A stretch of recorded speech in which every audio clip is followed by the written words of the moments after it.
Celebrities and actors hide from the conversation about Nepo babies. But here you are, you're inviting that conversation. I had my struggles coming from a famous family. I'm the third generation of Goldwyns in show business. What I discovered was that it was an absolutely beautiful thing to share that with my dad and my mother and to feel that I was part of a legacy. And I realized, wow, man, it's not unusual at all throughout history that people go into the family business. I mean, it's pretty normal, but somehow it's become this sort of pincushion of people poking fun at Nepo babies in entertainment. There are some people who say, you know what, I just want to get away from that, which I respect a lot. But I found Anna and I find it to be very special. Hello, and welcome to another episode of Obsessed the Podcast.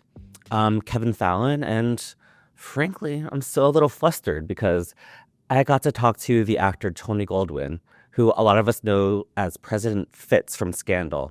Oof, those sex scenes between him and Olivia Pope. You know, I watch all of them every time they show up on my timeline, which they have for the last 10 years. That's how much impact this show still has. Tony first broke out in my opinion, one of the best movies of all time, Ghosts, where he played the person who betrayed poor Sam. I've been following him since the 80s, though, when he starred in what I think is one of the best TV episodes of all time on Designing Women. It was called Killing All the Right People, and you will do yourself a huge favor if you go seek that out. It is so, so good. And for all the millennials out there, did you know that he voiced Tarzan in that Disney movie? That's right. Some good trivia for you. He was just honored for his lifetime at work at Americares, which is an amazing charity. And right now, he's starring on two of the most iconic TV shows that are airing. He's on Hacks, where he plays Bob Lipka, the TV executive who ruins Gene Smart's life. I am so mad at him. I hate him on that show. And that is a testament to how good he is as an actor, because he's such a very nice guy. And fun fact, he is probably the ultimate Nepo baby. He is the son of Samuel Goldwyn, who is the man who basically created American movie production. And he has a lot of really interesting things to say about it. So all you other Nepo babies out there should take note. Anyway, here it is, my interview with Tony Goldwyn. Hey, Tony, how are you? I'm great. Thanks for having me. Oh, I'm very excited to chat with you. I will say, however, that I just watched the final season of Hacks, and boy, do I hate you right now. Well, man's got to do his job. I keep playing these heinous characters recently. I don't know. I guess maybe you're used to that. I feel like your first big break was playing one of the most hated movie villains of all time in Ghost. So maybe this That is is just like true. something you're used to. I don't know. It's my alter ego or something. Yeah. They're pretty fun to do, but yeah. What is it like to be on a show that everyone loves and calls brilliant all the time, but you play the person on it that everyone hates? You're basically the villain on the show. I just have a sense of humor, but I mean, it's a fun part. And I was so excited to be on that show because I was such a big fan of it and I'm so fond of Gene. So and then they wrote this really crazy character and it's been so fun. So I'm used to being the person people hate. So that's nothing new for me. Yeah, and you play Bob Lipka on the show, who puts the gag order on Jean Smart's Upper Vance, so she can't perform anymore. She can't make her big comeback. Exactly. But one thing that I was curious about, because I am adjacent to the industry, like I cover Hollywood, but I don't work in Mhm. Hollywood. Are executives really that vindictive? Um, I guess it depends which executive and the way that I kind of looked at it was, I mean, I think Bob goes a little far, but Bob is, he's doing his job to a certain degree. I mean, if you think about what happened at the end of last season when she blew things up on the show, Hmm. I felt that Bob just enforcing her contract and saying you've just destroyed yourself. Why would you waste this incredible talent? And by being a hard ass, he was protecting. I mean, he's head of a huge you know m- m- corporation that does all kinds of things in a way in addition to movies and television. That where her thing is fairly small potatoes compared to the other interests he has to protect. Hmm. So I also feel like getting to a level you got to be pretty tough to hold positions like that in this world. So I think Bob Luke is a pretty tough guy, and I think when she crossed him, I don't think he sees himself as being that extreme. This one, what you find out at the end of season 5, that's pretty intense what he does. I know. I don't want to spoil it for people, but there is a massive twist. She's been talking shit about him, and kind of going after him personally. And I think that Bob is someone whose ego is such that he's not going to take no gruff from nobody like that, you know? Yeah. And I will say, I think because he exudes such power, one of the funniest scenes in the entire series, in my opinion, is when your Bob and Jimmy are fighting on the floor of the control room. The best, my favorite. It's so like, do you remember what filming that scene was like? Yeah, it was just ridiculous. We weren't quite sure what it was going to be because I think initially they were just fumbling for the phone in the script, and Paul and I just like I don't know. It was just so funny. Lucia and Paul and I were trying to figure out what to do, and that just happened, and we did it in like 2 takes. It was just hilarious. So, and it was great to be someone who was so views himself as being so important and king of the castle, and then Mhm. scrambling on the floor for your phone in like a schoolyard fight was fun. It's hilarious. And I am operating from a place of privilege where I've actually seen the final 10 episodes of Hacks, and I definitely do not want to spoil anything for anybody. But I will say that so much of this season is about the idea of legacy and establishing legacy and what you're going to leave behind. And I'm curious, from your point of view, having worked on the show, what you think the legacy of Hacks is going to be. Hmm. Well, I think that Hacks is going to be, aside from the show that yet again put Gene Smart on the kind of, in the pantheon of great actresses and certainly great comic actresses. I think that it's going to be one of the great uh, comedies about the entertainment industry. I think it's an iconic um, like Tootsie, if you think of the movie Tootsie, I'm trying to think of, I'm gonna go all the way back to like I Love Lucy is one version of shows about the entertainment industry, the Dick Van Dyke Show, the Mary Tyler Moore Show. I was thinking, then you have what was the one, about the agents, about the agency, the Entourage, Oh, yes. you know, With um, Jeremy Piven. Yeah. and with Jeremy Piven, which was so brilliant and kind of groundbreaking. Then you have Hacks, which is a whole other look at comedy, and it's so truthful and funny, and the writing in it is just brilliant, and the stream of guest stars that just come through, not even guest stars, but the cast of it is just amazing. Um, it's just I think it's going to be one of the real iconic, you know, shows about entertainment industry and skewering, you know, skewering that what we all do for a living. Which must be fun to do as an actor, I'm sure. It's so fun. I mean, that's the thing about playing a character like Bob Lipka is I've known several Bob Lipkas in my career and have interacted with some of them. And while I have great respect for them, there's some tough people out there. They will cut he's um yeah, he's someone who sees himself, he lives on his own in his own bubble. So it's fun to play somebody like that because I've interacted with people, and some are wonderful, warm, gentlemanly, or ladylike, people, gentle people, and some others are real motherfuckers, but who are super charming, and you want to be around them, and they're fun to be with until you're not doing exactly what they need you to be doing, and then you got a problem. Yeah. And I'm excited for you because you get to reunite with Gene Smart, as well as your co-star Belby Young from Scandal at the Americares benefit next week because you're receiving the Humanitarian Spirit Award. Congratulations. Thank you so much. Yeah, it's an incredible organization, Americares, whose board I sit on, and it's one of the great humanitarian organizations in our country. And they just do such amazing work in the healthcare space globally. And so, yeah, they're honoring me, which I feel um, honestly unworthy of, but I do my best. So if I can bring attention to the organization, I'm happy.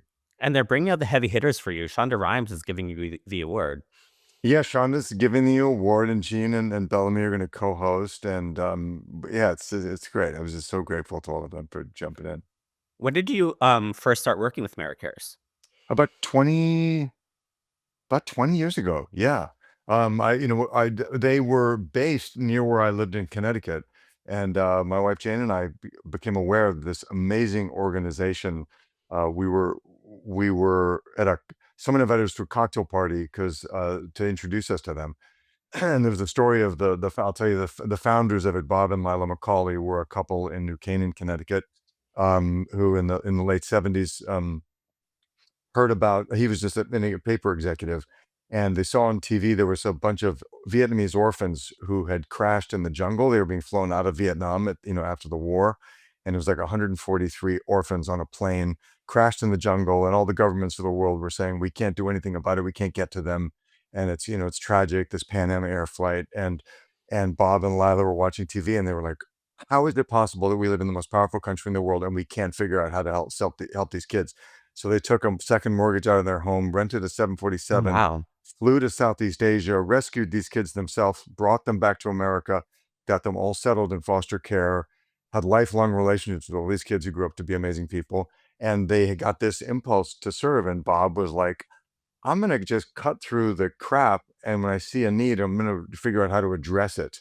And they formed this organization to just go into it. Became a initially for many years it was first responders and disaster relief, so hurricanes or earthquakes or wars all around the rim, built into an incredible organization. And in the past 20 years, it's become more focused on healthcare and health, Mhm. going in after disaster or in communities affected by poverty around the world, going in and finding what they need in terms of their health, because when you have health you then can have everything else in life. So they work with local partners on the ground to build out whatever health infrastructure. Once they've provided the emergency aid and medicine that a community needs, they will then work to give them long-term sustainability, whether it's a hospital system in Puerto Rico or like during the Ebola crisis in Sierra Leone, a tiny clinic that they help build into a permanent health system in a rural. So it's just an incredible organization. So I feel very privileged to be a part of it. I mean, I can only imagine what it must feel like to receive an award like that because it's like what you said, what they do is so huge and monumental, and you're not just of service, you're getting an award for your service. It's crazy, honestly. I mean, I think we know what it is. Look, I'm an actor, so I do not do the work, the real work. But what I realized when I sort of was, doing this sort of false modesty thing, it's like, oh, but what actors and celebrities or people can do is tell the story. Like that's what we do. We're professional storytellers. And when we get out there and tell the story about the people who are doing the real work of saving lives, it has a tremendous impact. Like when I go to an event, people will show up because they want to get Yeah. a selfie with the president or whoever, or the D or whatever, like they want to meet you or hear you talk. Like, great. That's amazing. If you then that turns you on and inspires you to support people that are actually saving lives, because the people that are busy saving lives don't have the profile that we have. So I do this for a couple of different organizations that I think are really changing the world. I think that's what America's is acknowledging, and I'm grateful for it. I do not pretend to be the one actually changing lives. Well, you're doing a lot, and, congratulations again, and because Shonda Rhimes is giving you the award, I wanna ask what I think is the million-dollar question, because if we had the answer to it, we would all be millionaires, but what is the Shonda Rhimes of it all that makes what she does work so well, be so powerful, so popular? Like, what is the Shonda Rhimes sauce in your opinion? So Shonda Rhimes is, first of all, one of the great writers. She's one of the greats. And she creates these worlds that are absolutely fantastical and high octane, and yet she inhabits them with absolute emotional reality and human situations that every person, however lowly your circumstance, completely relates to in their own life. Whether you're talking about in the White House or in an emergency room of Grey's Anatomy, or whether it's Bridgerton land, in 18th century England. You just get immediately sucked into these characters, and she makes them totally emotionally honest and real, and often with pretty hard hitting social commentary. So you think you're just eating popcorn, and you're like, what did they just say? She's really so unique in that regard. I just think she's a genius. She's amazing. Like, I'm a Shondaland resident for the rest of my life as far as I'm No, concerned. She's great. me too. But one thing I also want to ask you about, because I feel like you're doing one of the bravest things a person can do, which is work with your family.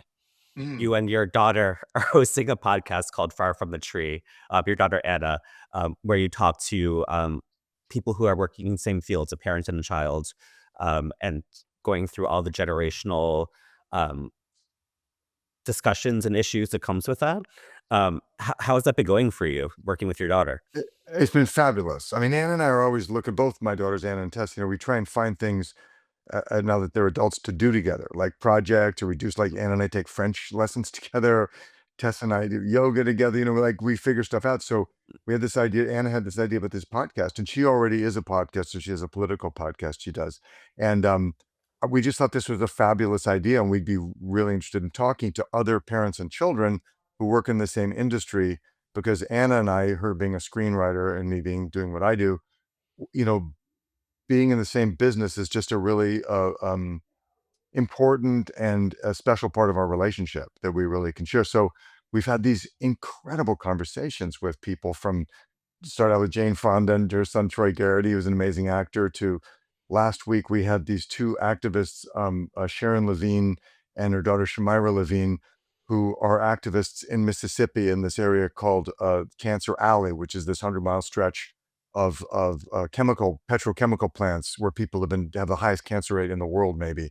And they have shut down power plants, these petrochemical plants, as to just people, because they were protecting their community. We've had, incredible journalists. We had Meredith Vieira and her son Gabe, who's a CNN journalist, talking about, empathy in journalism, with just all kinds of amazing conversations. Many other actors, and we have completed our first season. We even had our family. We even had my wife Jane on, and Yeah.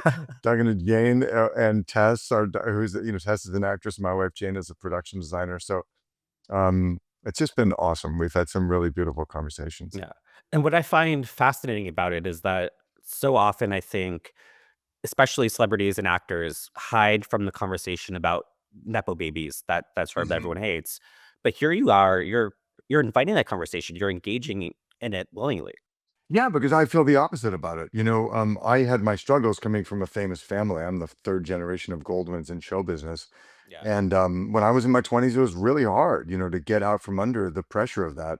But I knew I had to kind of figure it out. And what I discovered was that it was an absolutely beautiful thing to share that with my dad and my mother, and to feel that I was part of a legacy. And I realized, wow, man, it's not unusual at all throughout history that people go into the family business. I mean, it's pretty normal. If your dad's a plumber, you're going to become, if your mom's a lawyer, there's a good chance you're going to go to law school or a doctor or whatever it is that you do. I was talking to some people, guy built an HVAC company, and his son took over the business. It's just not unusual, but somehow it's become this sort of pincushion of people poking fun at nepo babies in entertainment. And look at the sports, and we've interviewed a bunch of athletes on. We had Sarah Strong, who was named, won the best college basketball player, at UConn, and her mom, who was a WNBA player, to talk about their relationship. And so we've had a number of other athletes on, and I just think it's super cool. And you hear people, for everyone, it's a very special thing. There are some people who say, you know what, I just want to get away from that, Yeah. which I respect a lot. But I found Anna and I find it to be very special. So we wanted to hear what other people think. No, and I think it is an idea that preoccupies a lot of people. And I think what's actually really refreshing is to hear someone who is a part of that conversation actually engage in it rather than hide from it. Totally. And we had like Lily and Phil Rosenthal. Phil Rosenthal, who created Everybody Loves Raymond. We have a fabulous episode because Lily was someone who was an actress. and she thought that's what she wanted to be. And Phil started his food show, which has become, massively, everybody feed Phil, and started this restaurant in LA, Max and Helen's, with Lily. And she decided she wanted to get into, she and her husband, who's a chef, to start. And they have this thing, you're like 8-hour waits to get into this restaurant. They've had this insane success. And Lily runs it, and her husband is the head chef, and Phil, they run it together. So that was a whole different look at it. She thought she wanted to be in show business, but they ended up being in the restaurant business. And anyway, I just think it's such a cool thing. And what it really becomes is a family show. You really get into pretty deep discussions about parental child relationships and what it is to be be an adult child of a parent, and a parent with an adult child, and how, and sharing a work life. And we've just had some awesome conversations, and to do it with my own kid, it's been great. And people seem to be loving it. Yeah. Um, Speaking of loving it, one of the things that I love, because of your career and this great show you were on, Scandal, is that you never leave my social media timeline. It's been years since that show ended, and every day there is a meme, a video, a sex scene, something posted on social media about you as President Fitz and Kerry Washington's character Olivia. It's just it still goes on and on. And what I'm curious about is, did you know at the time how hot you and Carrie were together? Like, did it feel that way, the way that 10 years later, it's still such a topic of discussion? No, we had no idea. I mean, when we made the pilot, we all of us felt like, "Ooh, this is good. Like, this works." And Carrie and I felt as actors that we had chemistry together. We just loved working together. And Shonda wrote some pretty hot scenes, so we had a sense of humor about it. But I was completely shocked at what happened with it, that it became this huge thing. The other shock is that still, swear to God, just like you say, every day people are talking to me as if it's just come out.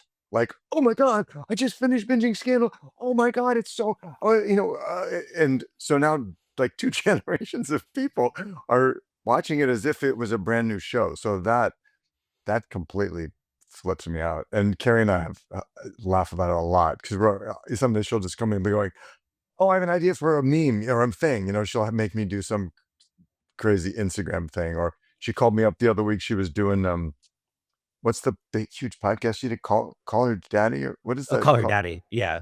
Call Her Daddy. I was in Washington D.C. because I was working on a project. I'm in a hotel. My phone rings. It's Carrie. I'm like, "Hi, Carrie." She's like, "Hi, Tony. I just wanted to ask you, what was your favorite sex scene in Scandal?" I was like, "What?" I'm doing a podcast. I'm in the middle of. I was like, "You're on a podcast." So then that whole thing went insanely viral because she recorded. Of course, she recorded it. But it was just very funny. I was like, "Yeah, I'm in DC with Jane and the kids." So no, I'm amazed and grateful, and it's a really a lot of fun. And I've always wondered what it must be like to be actually called Mr. President. Can I admit, Kevin, I've gotten used to it. That's great. I was just like, "Hello, how are you?" Yes, I just yeah, no, it's hilarious. I appreciate it. It's Shonda wrote an iconic show, an iconic character for me and for Carrie, and for all of us, and we're all such great friends still.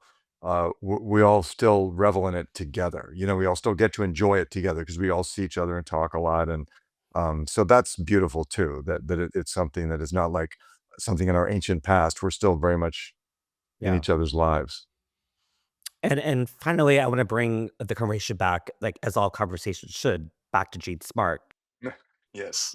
You working with her on Hacks was a reunion from working with her for the first time on Designing Women. Yeah. And, Yeah. as a gay man, I've watched that show backwards, forwards, up and down. I'm off book on every Dixie Carter monologue. Um, and you starred in what I think is not just, like, one of the best episodes of that series, but one of the best episodes of comedy television ever, which is Killing All the Right People. Yeah. You play a man who's diagnosed with AIDS, and you ask the Designing Women firm to plan your funeral because you know that you're going to die. And they are judged by that by one of their clients who says, as far as I'm concerned, that disease is killing all the right people, referring to gay men. And those fabulous 4 women stand behind you, and they do sign your funeral, and it's a beautiful, beautiful episode. But what I'm curious about is that was happening in the early 90s when Earlier, those conversations or was it the late 80s? 87, Jesus Christ, 87. yeah. It was the first time that AIDS was ever mentioned in primetime television. It was right in the heat of the AIDS crisis, the AIDS epidemic. President Reagan had still not said the word AIDS publicly. Um, and Linda Bloodworth Thompson, who created that show, her mother had died of AIDS from a blood transfusion. And she was so outraged at what was happening in the public health system in the country. She said, "We're doing a show about this." So she wrote this show, and it had never. There was a show called An Early Frost, which was about the same time, which was an hour-long drama that Aidan Quinn did. It was also beautiful. That was, this was the first time it was on in prime time, and it might have been right before that. I can't remember, but it just people weren't talking about it, and people were dying all over the place. People were dying everywhere. I mean, if you take the experience of the younger generation of COVID and multiply that by 10,000 and make it be something that was not over a limited period of time, but was just ongoing and had been going for years, because it started obviously in 1981. And so this was 6 years of people dying. Um, and, we lost a lot of people. So it was a very, I felt honored at the time to be doing it. I did not realize the impact that it would have, because as you just said, gay men, especially gay men of that generation, come up to me and often will, even mentioning it, they'll start to cry because, everyone lost so many people. I mean, it took all that I had to not start weeping when I was just describing episode 2 because it really is that emotional. I've cried so many times just, like, watching it on my couch. Yeah. But what I'm curious about for you is because it was the first time and because there was so much, conversation about that topic, were you ever hesitant or nervous about playing that character who says for the first time on TV that he has AIDS? No, but I will tell you that in the 80s, when I was considering it, people did say to me, "Are you sure you want to play a gay character? Because people will think you're gay." And I just immediately said, and this happened to me another time a few years later, when I was doing a play in New York where I played a gay character, and it was the same, like, this could hurt your career. At that time, Ghost had already had just come out. Ghost was actually in the theaters, which was my first big break. And people were like, you can't play a gay character because then, this could, but in both instances, I thought, if I'm going to even consider that as a consideration, then I should not call myself an actor or an artist of any kind. If I'm going to, you know, because I'm not willing to do something that's potentially controversial, or so no, it never made me nervous. It made me angry to think that people would think that. Yeah. And I felt lucky. Honestly, I felt lucky to be doing it. Yeah. Well, so I don't want to take up too much more of your time. Really appreciate you chatting with me. As you can tell, I've been a fan of yours since apparently 1987. Yeah, right. Thanks, Kevin. You weren't even born yet. Actually, that was the year I was born. So, Oh, really? Okay. yes, Well, yeah. good. Maybe my mom was nursing me watching Designing Women for the first time. Who knows? Right. But congratulations on the Americares Award. And just really glad that we got to have this conversation. Thank you. Me too. Thanks. Thank you so much, Tony. That was so much fun. What was your favorite part of that conversation? Personally, I could hear him talk about Nepo babies all day long. He has such a good perspective on it.